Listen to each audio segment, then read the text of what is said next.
Il ne reste plus que 4 jours à vivre à cette jeune fille. Accompagnée d'un garçon, elle traverse les ruines d'une ville dévastée. Il sait que s'il l'abandonne maintenant, elle est condamnée à une destruction certaine. En réalité, elle est un robot dont les composants, usés par 30 années d'existence, la font trébucher sans cesse.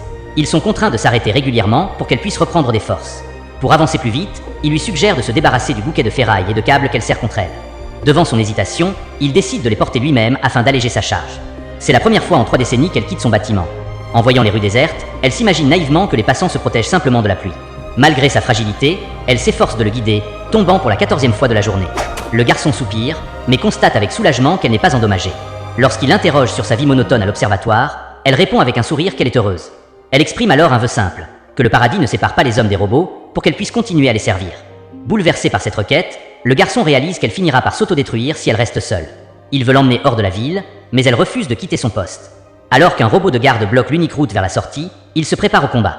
Il lui demande ce qu'elle compte faire une fois qu'ils se seront séparés. Elle affirme qu'elle retournera attendre à l'observatoire, ignorant qu'il n'y aura plus jamais de visiteurs dans cette cité sans vie. Avec une loyauté infinie, elle lui assure qu'elle peut attendre éternellement.